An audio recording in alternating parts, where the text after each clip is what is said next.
नमस्कार, मी विशाल परदेशी. नगर महानगरमध्ये आपलं सगळ्यांचं स्वागत. कोरोनाच्या संदर्भातली परिस्थिती गंभीर होत चाललेली आहे, म्हणून या बुलेटिनच्या सुरुवातीलाच म्हणजे घडामोडींना सुरुवात करण्याअगोदर सगळ्यांना सांगायचं की काळजी घ्या, स्वतःची घ्या, कुटुंबाची घ्या. कोरोनाशी संबंधित सगळ्या नियमांचं पालन करा. नगरच्या बातमीने सुरुवात करूयात. नगरमधील धक्कादायक बातमी अशी आहे की आयसीयू बेड न मिळाल्यानं रुग्णाचा मृत्यू झाला. जिल्हा रुग्णालयाच्या दारातच या रुग्णाचा मृत्यू झाल्याचं कळतंय. मृतदेह ही 2 तास रुग्णालयाबाहेरच पडून होता. श्रीरामपूरहून हा रुग्ण उपचारासाठी इथं आला. बेड शिल्लक नसल्यानं या रुग्णाची अक्षरशः फरफट झाली. मन हेलावून टाकणारी ही घटना. हे दृश्य बघा. या दृश्यांमध्ये गाडीत सीट बेल्ट लावलेला हा जो रुग्ण आहे, हा श्रीरामपूरहून इथे उपचारासाठी आला होता. कदाचित यापूर्वी बेड मिळावा म्हणून 2-4 हॉस्पिटलमध्ये त्याच्यासोबत असणारा हा व्यक्ती त्याला कुठेतरी घेऊन गेला असणार. तिथेही बेड नसेल, पण इथल्या सेंटरमध्ये तो आला अहमदनगरच्या. तिथेही या रुग्णाला बेड मिळाला नाही आणि अखेर या रुग्णाचा मृत्यू झाला. रुग्णालयाच्या दारातच ही घटना घडली. येतो 5 मिनिटात, 10 मिनिटात, 2 तास झाले आम्ही इथं थांबून. गाडीतच एक्सपायर झाला. हा, इथं आले बोलूयात. आमचे प्रतिनिधी साहेबराव कोकणे आपल्या बरोबर आहेत. साहेबराव, खरंच परिस्थिती एवढी गंभीर आहे की एकही बेड शिल्लक नाही किंवा बेड रुग्णांना वेळेवर मिळत नाही आणि अशा प्रकारे या रुग्णाला बेड नाही म्हणून आपला जीव गमवावा लागतो? विशाल, अतिशय दुर्दैवी घटना आहे. अशा पद्धतीने एखाद्या माणसाला बेड मिळत नाही म्हणून असे समोर मृत्यू होतो. या सगळ्या प्रकरणावरती आपण सकाळपासून जिल्हाधिकारी असो किंवा हे ज्या यंत्रणा आहे, खासगी यंत्रणा, त्याचे बोलण्याचा प्रयत्न करतोय.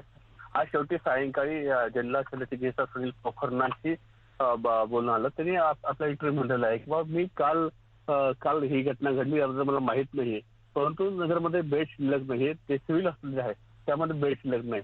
विशाल, याच्यामध्ये एक प्रश्न असा आहे की रोज जवळपास 2000 ते 2500च्या आसपास रोज रुग्ण सापडत आहे आणि जवळपास 40 ते 50 लोकांच्या आसपास मृत्यू होत आहे या सगळ्या प्रकरणामध्ये. शासकीय आकडा असा दाखवत नाही, परंतु अंत्यविधी करताना जे काय माहित आहे त्याची आकडेवारी कळते. याचा अर्थ असा होतो की जिल्ह्यामध्ये बऱ्याच ठिकाणी बेड शिल्लक नाहीये. शासकीय आकडेवारी ही वेगळी आहे आणि ग्राउंडवरची परिस्थिती खूपच वेगळी आहे. या सगळ्या प्रकरणावरती पालकमंत्री 2 दिवसापासून त्याचा फोन उचलत नाही किंवा काय कशाशी बोलत तेही बोलायला तयार नाही. कलेक्टर एकाकी प्रयत्न करताय, परंतु त्यांना काही ज्या प्रमाणावरती रुग्ण वाढताय त्या प्रमाणावरती बेड शिल्लक नाही. शास्त्रीय यंत्रणा पूर्णपणे ढसा झालेली आहे. याच्यामुळे काहीतरी मोठ्या प्रमाणावरती या यंत्रणेला काहीतरी करण्याची गरज आहे. हा एक मृत्यू आला, हा समोर आला म्हणून आपल्या तरी व्हिडिओ शूटिंग केलं म्हणून ते आपल्यापर्यंत आला. अशा अनेक घटना आहे. कारण अनेक मित्र फोन करतात की या ठिकाणी बेड पाहिजे, त्या ठिकाणी बेड पाहिजे, परंतु अनेकांना फोन केल्यावर सुद्धा बेड मिळत नाही. हे वास्तव आहे. त्यामुळे शासनाने याच्यावरती काहीतरी ठोस करण्याची आज गरज आहे. त्यामुळे काही येणाऱ्या काळामध्ये जीव तरी वाचतील असं एक म्हणावं लागेल. विशाल साहेबराव, जर पालकमंत्री फोन उचलत नसतील किंवा इतर कोणी तिथले वैद्यकीय अधिकारी योग्य या सगळ्या परिस्थितीवर उत्तर देत नसतील, तर मग निदान हे बेड शिल्लक नाहीये या अनुषंगाने काही पर्यायी व्यवस्था आपण उभारू शकतो का? या दृष्टीने काही विचार होत नाहीये का? म्हणजे शेवटी समन्वय तर झाला पाहिजे साहेबराव. विशाल, या सगळ्या प्रकारामध्ये पाहिलं पाहिजे की या सगळ्या याच्यामध्ये वेरवी मिळवणारे नेते म्हणजे ते जे बाकीचे जे नेते आहेत, इतर मंत्री आहेत, ते येतात, ते बोलतात, ते लिडरशिप करतात, ते समन्वय करण्याचा प्रयत्न करतात, पण असं होताना नगरमध्ये दिसत नाहीये. एरवी मोठमोठ्या नेत्यांचा जिल्हा आहे, मोठी यंत्रणा आहे, परंतु जे समन्वय व्हायला पाहिजे. कारण ग्रामीण भागामध्ये जो करोना मोठ्या प्रमाणात वाढत आहे त्याची रुग्ण जे आहे अत्यावश्यक ती नगर शहरामध्ये येत आहे. आणि नगर शहरामधली महानगरपालिकेचा अतिशय ढिसाळ कारभार आहे. त्या पालिकेचं कोण कुठं आहे हे कळायला तयार नाही. आयुक्ताशी बोललं, आयुक्त म्हणतात मला माहित नाही, ते डॉक्टरांना माहित आहे. याच्यामध्ये कुणाचाही समन्वय नाही. याच्यामध्ये एक कोविड सेंटरची फार गरज आहे. रेमडेसिवीर बरोबर आहे. कोविड सेंटर आणखीन एक तिथं वाढवणं आवश्यक आहे. नुसत्या या सिव्हिल हॉस्पिटल किंवा तत्सम ठिकाणी उपलब्ध असणाऱ्या बेडच्या भरोश्यावरून चालणार नाही. आणि त्यामुळे काय नेमकं घडलंय बघा. या रुग्णाला आपला जीव गमवावा लागलाय, तेही गाडीमध्येच. रुग्णाचा नातेवाईक आहे, त्यांनी काय म्हटले पाहूयात. श्रीरामपूरहून आलो इथं हॉस्पिटलला. कुठल्या हॉस्पिटलला घेतलं नाही. शेवट सिव्हिलला आलो. सिव्हिलला जागा नव्हती. परत म्हणजे इकडं पाठवलं, तिकडं पाठवलं, कुठंच भेटलं नाही आम्हाला जागा. मग परत इथं आलो, ते म्हणे एक्सपायर झालेली, डेट एक्सपायर. 2 तासापासून वेटिंगला आहे. अजून ते आतमध्ये घेईनाच. आमच्याकडे माणूस डेड बॉडी घेईनाच आत. येतो 5 मिनिटात, येतो 10 मिनिटात, 2 तास झाले आम्ही इथं थांबून. गाडीतच एक्सपायर झाली. हा, इथं आले झाले इथं. त्याच्या आधी आलते का सिव्हिल? हो, आलतो ना. येऊन गेलो 1.5 तास परत हिंडून आलो पूर्ण नगर. त्यानंतर 1.5 तासांनी इथं आलो. परत म्हटलं असं आहे बघा. मग 1.5 तासाआधी जेव्हा आलते तेव्हा ते काय म्हटले? ते म्हणले इथं बेड शिल्लक नाही आहे आमच्याकडे अजिबात बेड शिल्लक नाही आहे. बरं, यावरती रुग्णालयातले वैद्यकीय अधिकारी काय उत्तर देतात तेही पाहूयात. सध्या परिस्थितीमध्ये आपल्या 282 खाटा मंजूर आहेत. 282 चाळीस आपल्याकडे 501 पेशंट ॲडमिट आहेत. रात्री किंवा काल दुपारी संध्याकाळपासून कुठलेही बेड वेकंट नसल्यामुळे सर्व रुग्णांची अशी अपेक्षा आहे की प्रत्येकाला ICU आणि व्हेंटिलेटर मिळावं. तशी परिस्थिती नसेल, त्याच्यामुळं मला त्या घटनेबद्दल काही माहिती नाही. पुन्हा एकदा ही दृश्य पाहूयात. बघा, रुग्णाचा नातेवाईक काय नेमकं म्हणतोय. आम्ही तर थांबून आहे. परत एकदा तो हा इथं आले झाले इथं शॉट जर आपण ऐकला तर आपल्याला लक्षात येईल 2 तासापासून की waiting आहे. 2 तास हा व्यक्ती या व्यक्तीला घेऊन वेगवेगळ्या हॉस्पिटलमध्ये जात होता. भाजप नेते गिरीश महाजन आपल्या बरोबर आहेत. गिरीश महाजनजी, दुर्दैव आहे, एखाद्या व्यक्तीला बेड मिळत नाही म्हणून आपला स्वतःचा जीव गमवावा लागतो आणि हे इथंच नाही वेगवेगळ्या ठिकाणी होताना दिसतंय. काल तर चंद्रपूरमध्ये एका वृद्ध व्यक्तीला बेडच मिळाला नाही आणि तो अक्षरशः त्या हॉस्पिटलच्या बाहेर तडफडत रस्त्यावरती पडला होता. या सगळ्या परिस्थितीकडे पाहून असं म्हणायचं का की राज्य सरकारची आरोग्य यंत्रणा सपशेल फेल झाली आहे? सपशेल फेल नाही, आरोग्य यंत्रणा सपशेल कोलमडलेली आहे. आपल्या समोर हा विषयाला नगरचा म्हणून आपल्याला वाटतंय, पण राज्यामध्ये सर्वच ठिकाणी आणि जवळपास सर्वच जिल्ह्यामध्ये हीच परिस्थिती आहे आणि यापेक्षा विदारक परिस्थिती आहे. कुणालाही बेड मिळत नाहीये, ऑक्सिजन मिळत नाहीये. रेमडेसिवीर आता 20-25 हजार रुपयापर्यंत ब्लॅक चाललेला आहे. 25,000 पर्यंत ब्लॅक चाललेला आहे. तरी लोक पाया पडून विनवण्या करून त्या ठिकाणी घेत आहेत. म्हणजे यापेक्षा दुसरं दुर्दैव काय असेल? आणि म्हणून या ठिकाणी नुसता नगरचा विषय नाही, यवतमाळचा नाही, तर प्रत्येक ठिकाणी ही परिस्थिती आहे. लोक विनवण्या करतायत, पाया पडतायत, हॉस्पिटलच्या समोर बसतायत, काहीही उपयोग नाही. म्हणजे आता मी परवाही सांगितलं, मी आपल्या माध्यमातून 8 दिवसापूर्वी सांगितलं की रेमडेसिवीरची तुम्ही व्यवस्था करा. तुम्ही लसीबाबत म्हणतायत, पण या वॅक्सिन बाबत म्हणतायत, पण हे रेमडेसिवीर आणणार कुठून, करता काय? इथं ब्लॅकमेल चाललेलं आहे, सगळ्या बाजारात काळा बाजार चाललेला आहे. याला आवर घाला आणि लोकांना ते रेमडेसिवीर द्या, कारण हे एकमेव औषध आहे की ज्यामुळे रुग्ण बरा होऊ शकतो. पण आज तेच बाजारातून नाहीसं झालेलं आणि ब्लॅकमध्ये मात्र मिळत आहे. आणि म्हणून हा विषय अतिशय गंभीर आहे. परिस्थिती या हाताबाहेरच गेलेली आहे. लोक आपल्या सगळ्या आपल्यांना मरताना बघतात आपल्या डोळ्यासमोर. कोणीच कुठल्याच हॉस्पिटलला आज आमच्या जळगाव जिल्हा बघा, नाशिक बघा, धुळे बघा, नंदुरबार, पुण्यामध्ये, सगळ्या कुठेही बघा तुम्ही, विदर्भात बघा, मराठवाड्यात बघा, आज रेमडेसिवीर कुठेच नाही आहे. तुम्ही म्हणता आम्ही हॉस्पिटलला देऊ, हॉस्पिटल शिवाय मेडिकल स्टोर आम्ही देणार नाही, तुम्ही नका देऊ. अरे पण हॉस्पिटलमध्ये कुठे एक रेमडेसिवीर त्या ठिकाणी मिळत नाहीये. लोक अक्षरशः जीव सोडतायत आपल्या समोर, आपल्या नातेवाईकांसमोर, आणि लोक रडतायत, हतबल झालेले आहेत. परिस्थिती अतिशय आवाक्या भरलेली आहे. माझी अजूनही सरकारला विनंती आहे की रेमडेसिवीरच्या बाबतीमध्ये आपण काहीतरी उपाययोजना करा. हा काळा बाजार थांबवा, कंपन्यांशी त्या ठिकाणी संपर्क करा आणि काही करून ते रेमडेसिवीर मिळून लोकांना काहीतरी त्यांचा जीव वाचवण्यासाठी आपण प्रयत्न केले पाहिजेत. अन्यथा ही परिस्थिती इतकी वाईट आहे. खरं म्हणजे स्वॅब घेतल्यावर 10-10, 12-12, 14-14 दिवस तुम्ही रिपोर्टच देत नाही आहात. त्यामुळे लोकांनी करायचं काय? त्याला समजत नाही निगेटिव्ह पॉझिटिव्ह, त्यांना त्रास होतोय, त्यांना कोणी ऍडमिट करून घेत नाही. ऍडमिट करायचं म्हटलं तर जागा नाहीच आहे. ट्रीटमेंट काय घ्यावी त्यांनी, त्यांना ते कळत नाही घरी बसून सुद्धा.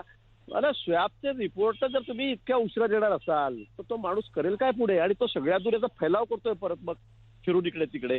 म्हणजे एक विषय नाही, इथे अनेक विषय आहेत की ज्यामुळे सगळ्या ह्या विषयाचा आरोग्य यंत्रणा सगळी कोलमडायला लागलेली आहे.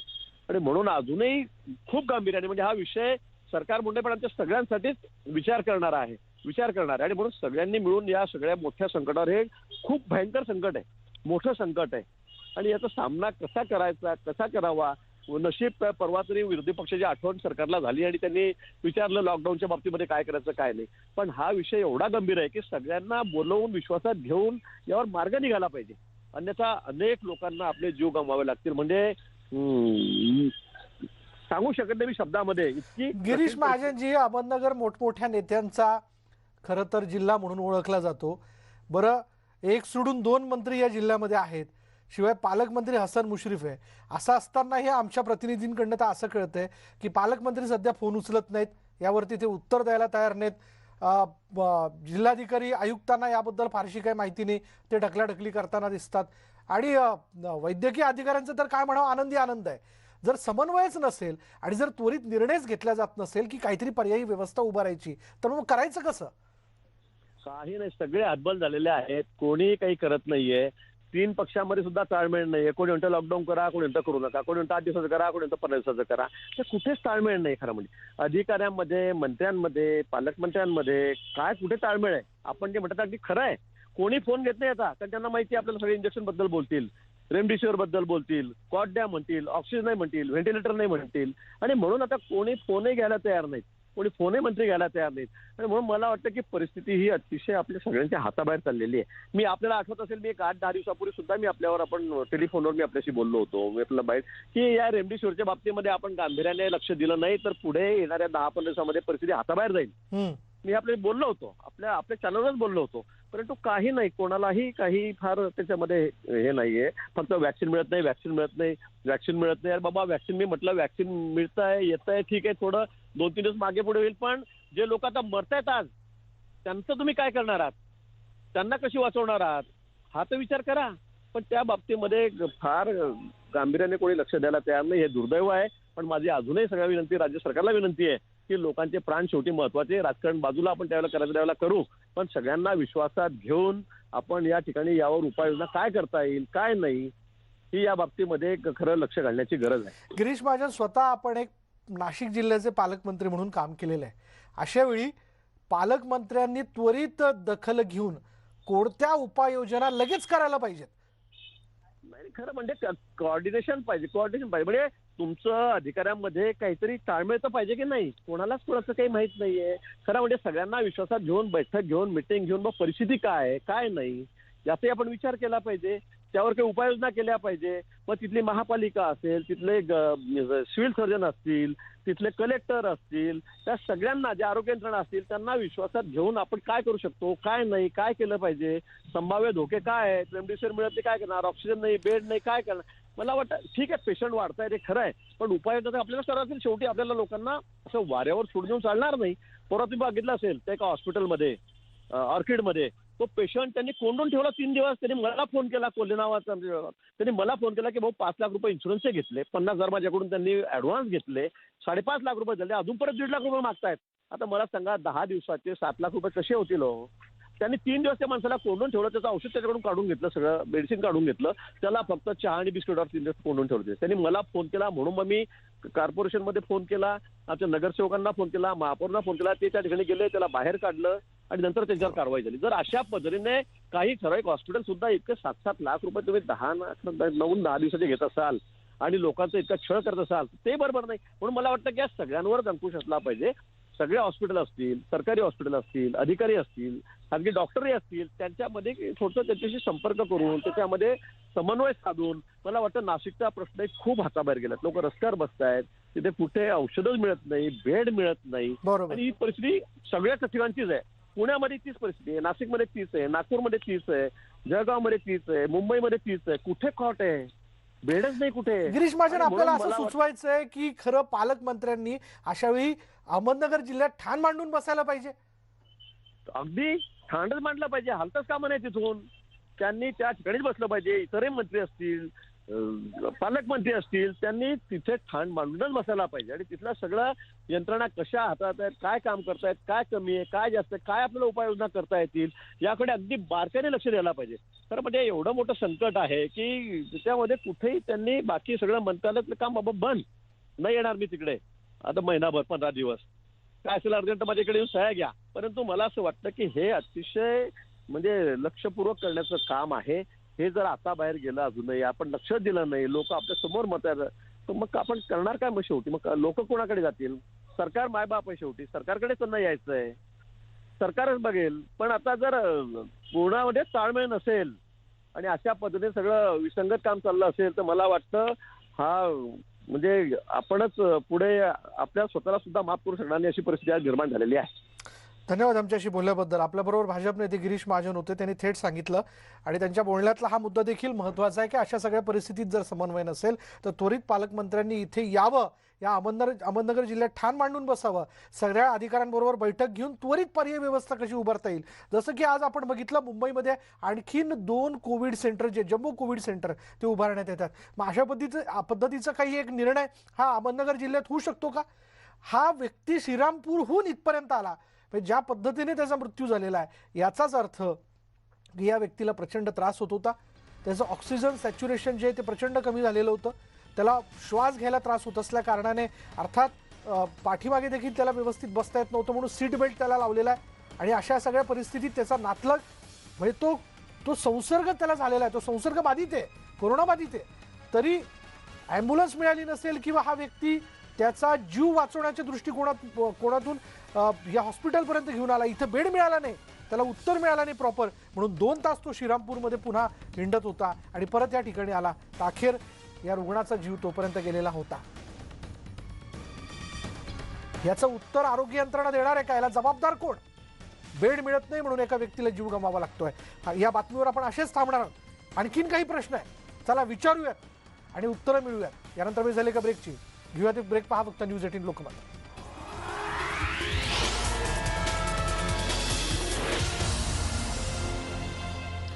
आणि ब्रेक नंतर पुन्हा एकदा नगरमधली एक धक्कादायक बातमी आपण बघूयात. अहमदनगरमध्ये एका रुग्णाचा केवळ बेड मिळाला नाही म्हणून गाडीतच मृत्यू झाला. हा रुग्ण श्रीरामपूरहून बेड मिळावा म्हणून अहमदनगरमध्ये आला होता. अहमदनगरच्या सिव्हिल हॉस्पिटलच्या बाहेर त्याचा नातलग बेड मिळवण्यासाठी म्हणून प्रयत्न करत होता. या रुग्णाला प्रचंड त्रास होत होता. त्यावर म्हणजे त्याचं ऑक्सिजन सॅच्युरेशन कमी झालेलं होतं आणि त्या सगळ्याच्यात त्या वेदनेतच त्या रुग्णाचा 2 ते 3 तास त्याचा नातलग त्याला बेड मिळवण्यासाठी घेऊन फिरत होता आणि त्याच दरम्यान त्याचा मृत्यू झाला. त्याला शेवटपर्यंत बेड मिळू शकलं नाही आणि 2 तास या रुग्णाचा मृतदेह अशाच प्रकारे गाडीत पडून होता. हा मृतदेह आतमध्ये घेण्यात आला नाही. यानंतर या बुलेटिनमध्ये इथेच थांबणार आहोत. पहा फक्त न्यूज 18 लोकमत.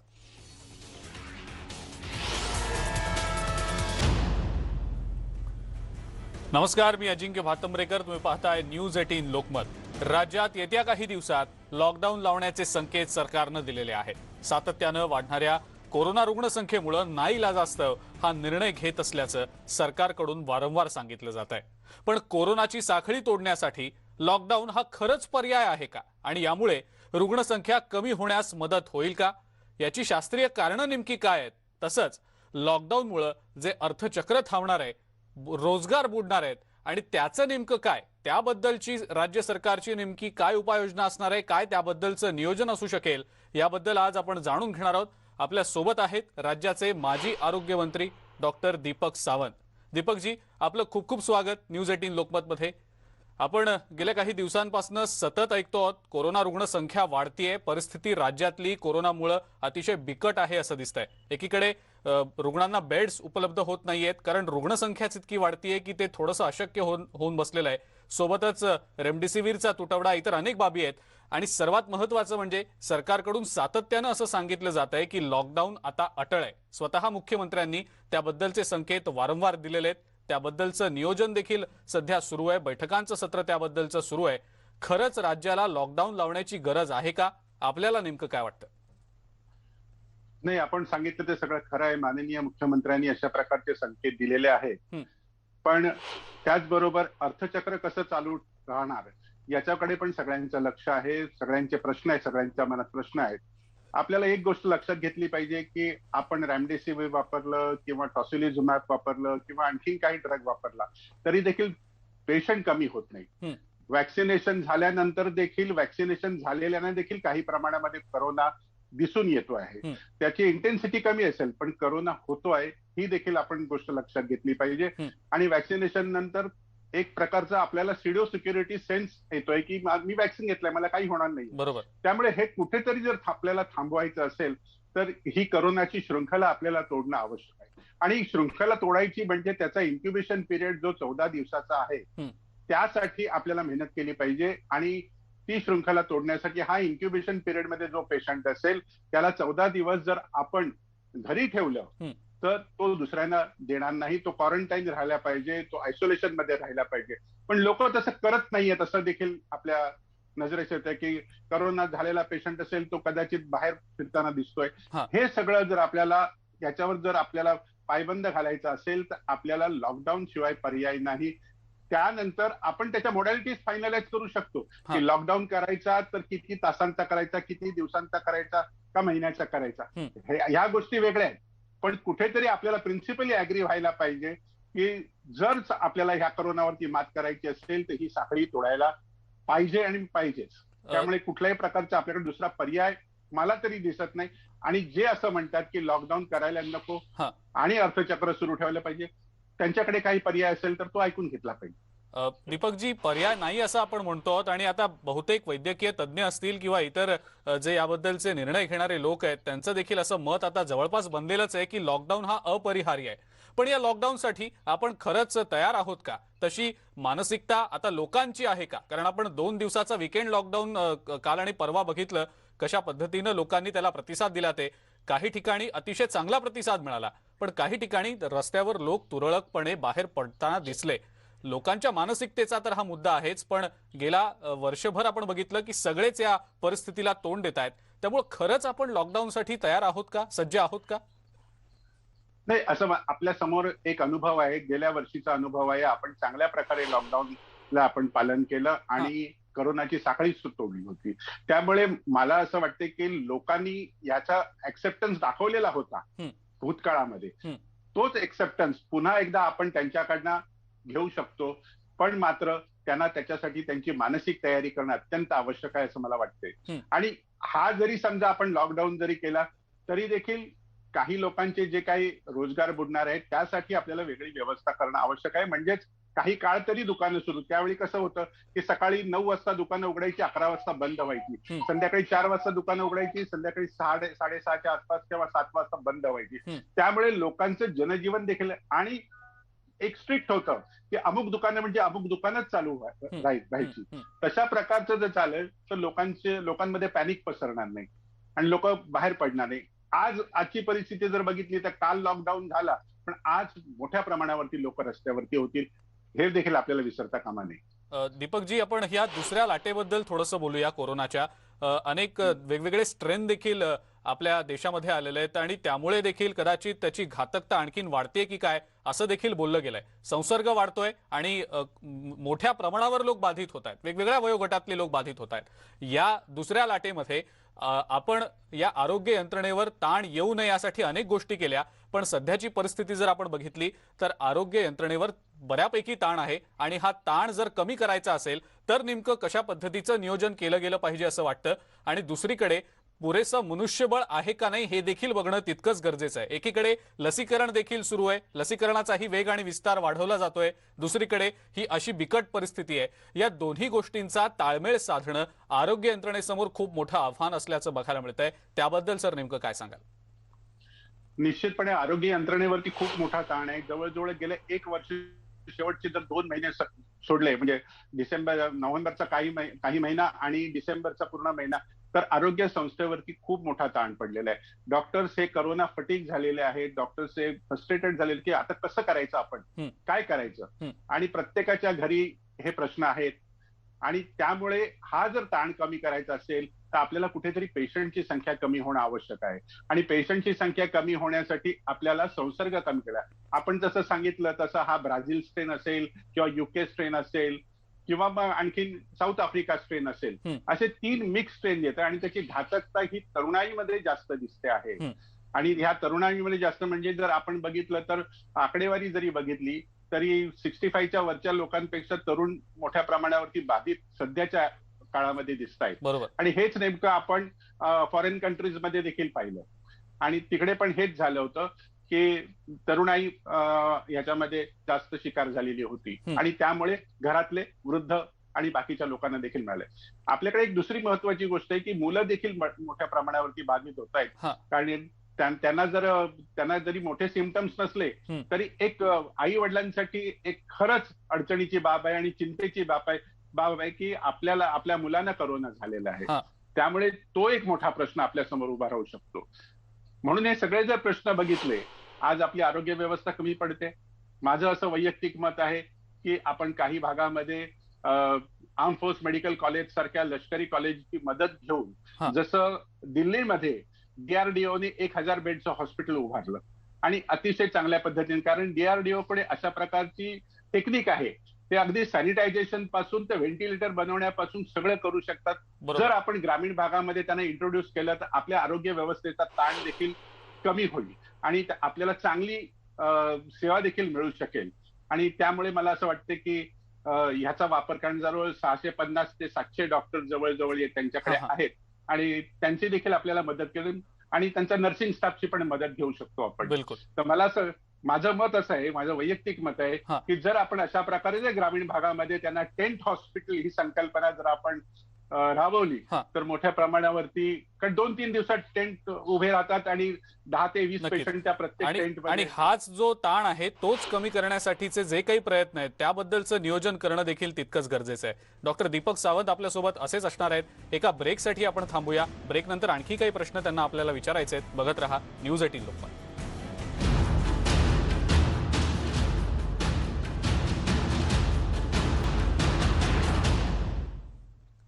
ब्रेक नंतर आपल्या सगळ्यांचं पुन्हा एकदा स्वागत. डॉक्टर दीपक सावंत आपल्या सोबत आहेतच. दीपकजी, पुन्हा एकदा एक महत्त्वाचा प्रश्न विचारायचा आहे आपल्याला. तो म्हणजे आपण मगाशी बोलताना असं म्हणालात की आरोग्य व्यवस्थेची परिस्थिती बऱ्यापैकी बिकट आहे आणि ताण खूप वाढलेला आहे. आपण बघतो रुग्णांना बेड्स मिळत नाहीयेत, रेमडेसिवीर उपलब्ध होत नाहीये. नगरमधली एक ताजी घटना समोर आलेली आहे. हॉस्पिटलच्या दारात गाडीमध्ये रुग्णाचा मृत्यू होतोय. अशा परिस्थितीमध्ये नेमकं सरकारनं आणखी काय केलं पाहिजे असं वाटतं? कारण उपलब्धच होत नाहीयेत बेड्स, असं वास्तव धक्कादायक समोर येताना दिसतंय. एक गोष्ट आहे की बरेचसे पेशंट जे आहेत त्यांना होम क्वारंटाईन, जर त्यांना हॉस्पिटलायझेशनची गरज नसेल तर त्यांना होम क्वारंटाईन करणं अत्यंत आवश्यक आहे, विशेषतः शहरामध्ये. नाशिक असेल, मुंबई असेल, पुणे असेल. आणि त्यांचं मॉनिटरिंग हे जनरल प्रॅक्टिशनरला एक ठराविक SOP देऊन तुम्ही काय ट्रीटमेंट देणार आहात ह्याची माहिती पत्रक देऊन आपण त्यांच्या मार्फत ही ट्रीटमेंट करू शकतो. आणि तसं मला वाटतं IME तसं ठरवलं देखील आहे. आणि पण मात्र याला गती मिळणं आवश्यक आहे. जर समजा जनरल प्रॅक्टिशनर ही जी संस्था आहे, फॅमिली फिजिशियन, पूर्वी आपण म्हणायचो की फॅमिली फिजिशियन म्हणजे मोठा असतो प्रत्येक कुटुंबासाठी, तर ती संज्ञा जर आपण पुन्हा एकदा वापरात आणली आणि त्यांना जर ह्या सगळ्या सिस्टीम मध्ये जर इन्व्हॉल्व्ह करून घेतलं तर मला असं वाटतं की डॉक्टरांवरचा ताण कमी होईल आणि आपल्याला म्हणजे सुरुवातीच्या काळातच आपल्याला ट्रीटमेंट करता येईल. कारण काय होतंय की पेशंट वर्स्ट होतोय, साधारणपणे 2 दिवस त्या RT-PCR टेस्टच्या रिझल्ट येण्यासाठी येत आहेत. त्यानंतर पेशंट बेडसाठी धावपळ करतो, 1 दिवस त्याच्यात जातो आणि 4थ्या दिवशी मग पेशंट वर्स्ट व्हायला लागला का तो ऍडमिट व्हायचा प्रयत्न करतो आणि त्याला मग ICU बेड. आपल्याला सुरुवातीच्या काळातच पेशंट ट्रॅक करून त्याला तिथल्या तिथे ट्रीटमेंट देणं अत्यंत आवश्यक आहे असं मला वाटतंय. जर सुरुवातीच्या काळामध्ये जर त्याची व्यवस्थित ट्रीटमेंट झाली तर पुढे रेमडेसिवीरची देखील गरज लागणार नाही किंवा ऑक्सिजन बेडमध्येच तो बरा होऊन जाईल, कारण हा व्हायरल आहे. बिलकुल. दीपकजी, पण मग रेमडेसिवीरचा जो तुटवडा आहे त्याचं नेमकं काय? औषधांचा पुरवठा व्यवस्थित व्हायला हवा, त्याबद्दल जी खात्री द्यायची आहे ती सरकारकडनंच देता येऊ शकणार आहे. रुग्णालयांकडे देखील रेमडेसिवीर उपलब्ध नाही अशी अवस्था आहे, त्याबद्दल नेमकं काय वाटतं? बघा, रेमडेसिवीर साधारणपणे 6 ते 7 कंपन्या बनवतात. त्याच्यापैकी काही कंपन्या गुजरातच्या आहेत, काही महाराष्ट्रातल्या आहेत आणि काही बाहेरच्या आहेत. तर ह्या 6-7 कंपन्या ज्या आहेत त्यांची एक ठराविक रेमडेसिवीर बनवण्याची एक कॅपॅसिटी आहे. साधारणपणे त्यांना 50,000 ते दिवसाला बनवू शकतात आणि त्यानंतर त्यांना त्यांचा प्लांट काही दिवसासाठी बंद ठेवावा लागतो. तर अशा प्रकारची माहिती मला उपलब्ध झालेली आहे. तर ह्या 50,000चा जो काही आपण त्याचं प्रोडक्शन जर आपण वाढवलं तर कदाचित आपल्याला रेमडेसिवीरची कमी होणार. आणि त्याचं आता जसं केलं की सेंट्रली मॉनिटरिंग त्याची सिस्टीम जर तयार केली तर मला असं वाटतंय की ह्याच्यातला काळा बाजारावरती देखील आपल्याला रोखता येईल आणि ज्या पेशंटला खरोखरच रेमडेसिवीरची गरज आहे त्या पेशंटला रेमडेसिवीर मिळू शकेल. आणि मला असं वाटतं की आता जी काही सिस्टीम आता लावलेली आहे राज्य शासनाने ती अतिशय उत्तम आहे की प्रत्येक इंजेक्शनचा आपण हिशोब ठेवणार आहोत. म्हणजे कोणाला साठा करता येणार नाही, हे इंजेक्शन कुठे गेलं.